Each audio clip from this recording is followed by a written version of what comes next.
it's Coutney, and in this video we're going to be reviewing Total Drama All-Stars, episode 8, You've Regatta Be Kidding Me. This was definitely a big episode. A lot of stuff happened in this episode, and I can't wait to talk about some of the stuff that happened. I mean, it was such a big episode, especially with a very big twist, and especially with Mal. Mal really is making stuff interesting. I can't wait to go into Mal's storyline, and I really want to talk about that. So I basically want to, let's focus on Mal first, because I thought that was the most interesting part of the episode for me. I mean, this whole show is just, Mal is stealing this show from me. The evil Mike is awesome. So at this point, Zoe does not believe what Duncan is saying about how, Mal's the personality and Mike is the, Mal's the real person and Mike is the personality. She doesn't believe it because, I think it's because she's just really attached to Mike and doesn't want to believe it. But I mean, it could be true because of something that happens later in the episode. But, Mal is pretending to be Mike. Mike is actually locked up inside of, his head, basically. And, he's tied, inside of Mal's head, basically. Or Mike's head, whoever it is. But, Mal basically is pretending to be Mike. And, I could tell right away that that was happening. And, it looks like he's Mike and everything, and everyone's just being so gullible this whole episode.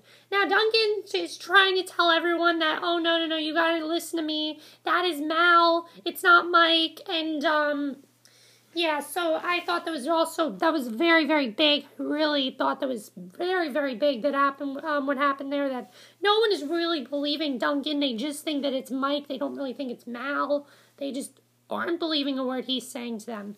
Now, here's the biggest part of the episode. Zoe is starting to, first of all, Chris tells them that the merge is happening. So now the teams are over. They're now in the merge, which if you don't know what the merge is, that means they are no longer in teams. They are now all individual for themselves. Anybody can be there, and the merge is awesome. I just think the merge is really awesome, the way they did it. So, Mike ends up, or shall I say Mal, ends up on his own boat, basically, because he's doing this all for himself. And, something occurs where he's supposed to be, helping them and everything, but Zoe starts to suspect things, and she starts to think that, So, she starts to think back to season 4, she thinks, So, last year, if I can pull him out of what happened to him last year, I can get him out of this. Because if you guys do remember, he was having a problem with his split personalities last year where he couldn't control them. And so Zoe thinks she can do the same thing. It works for literally 5 seconds. Mike comes back for like 5 seconds, and then Mal doesn't let him get away though. So we realize that not even Zoe can fix this. Nobody can fix this. So I think Duncan's theory is true now that, Mal's the real person and Mike is the personality. Because, I mean, not even Zoe could pull out that. And Mike loves Zoe. We know that Zoe is his girlfriend that he loves, and Zoe couldn't even pull him out of it. So I think I have a feeling that this is probably what Duncan said. I think it is true, definitely. But she basically puts herself at risk by getting eaten by piranhas and everything. And Mike ends up saving her, but really it's Mal. And, Zoe thinks everything's okay. And she thinks everything's okay. But, it's not. So yeah, that was definitely the best part of the episode for me with Mal. Really love the stuff with Mal. It was amazing. Also, Gwen and Courtney, we're getting a little bit more than friendship here. It's starting to turn more into, like, lovers. They're acting literally like they're lesbians. They literally are acting like that. And I even said on Twitter that if this show was not family friendly, they would probably be lesbians, because that's the way they were acting this episode. I think it's just that, like, they are so happy they have each other. Gwen is very happy she has Courtney, and they both say that if either of them doesn't win, they're going to root for the other one. I think it's very cute that they're doing that and everything. But, before that happens, the merge happens. But I like that they end up on their own boat, basically, and, I definitely like that. Now, Gwen kind of asked about Scott, what's going on with Scott and Courtney says, oh, he's cute and all, but, I'd rather have you. And, it was just kind of strange what was going on there, but I really liked, what was going on between them. I really liked their friendship that they have. It seemed like more a relationship, but I really like the friendship that they have, because I think it is very, very cute. I think they are cute. Alright, what else was going on here? Now, here's one of the biggest parts of the episode. We have Cameron and then we have Duncan. Let's talk about Cameron first. So Cameron and Scott and Zoe are all on this ship together, basically. And basically, what happens here is Cameron and Scott end up on a ship together, basically, because Zoe had gone to Mike on the other, Mal on the other ship to, go so he could save her and everything. And Cameron and Scott are left alone. And Cameron actually lets Scott be almost eaten by this shark. And basically, here Cameron starts to think maybe he's turning into a villain.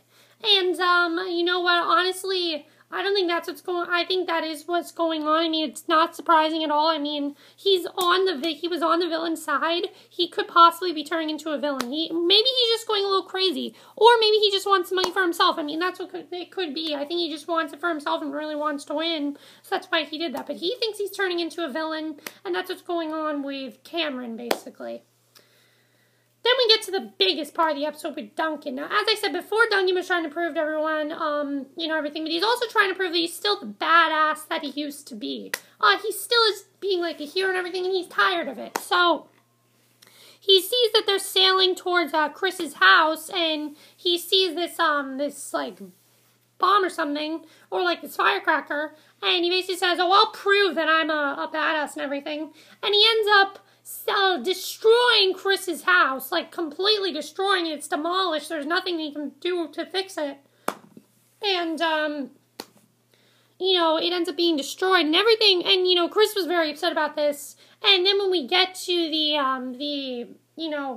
time for, the flush of shame, basically, the flush time, basically, when we get to eliminations, we see that, first of all, no one has to, because of the teams being merged, no one has to go on Boney Island, so that's a really good thing. But as far as Duncan, he ended up getting arrested, and he thinks he's going to juvie, but it turns out he's going to real jail because he destroyed very public property. I mean, what he did was very dangerous. Someone could have gotten hurt. And you know what? Honestly, I'm very happy this happened because it's definitely going to affect a lot of people.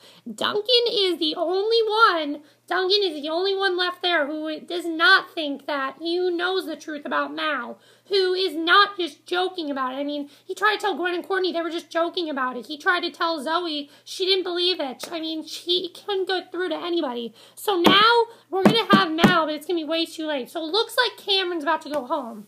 Everyone votes for Cameron, but, people are surprised because it wasn't, Cameron didn't vote for himself, obviously.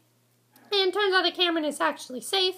He is spared because Duncan got arrested. But because of this, we find out that Mal is actually the one who rigged the ballot boxes. He put a bunch of fake ballot boxes in there and pretended to basically, also, Mal is trying to start this fake alliance with Alejandro. I forgot to talk about that. He's trying to start a fake alliance with Alejandro, but eventually he's going to, abandon Alejandro, and it's going to be really cool to see what happens there. But Mal rigged the ballot boxes, and that's why Cameron almost left.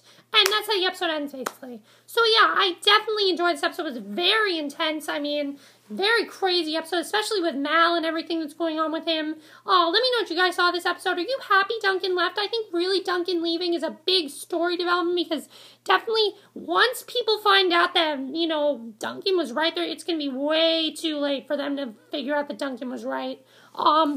Also, what do you think about Gwen and Courtney? Did you think they were acting more like they were in a relationship? That's what I thought, definitely. Also, Cameron. Is Cameron starting to become a villain? I don't think so, but I think he is. And also Zoe. Why won't Zoe believe him? I think it's because Zoe just is really in love with Mike. And will Mike ever be able to get out of this? What can get Mike out of this? That's it for my review. I hope you enjoyed it. Also, what's going to happen with the Mike and Alejandro alliance? But that's it for my review. I hope you enjoyed it. I'll see you guys in the next video. Okay, bye.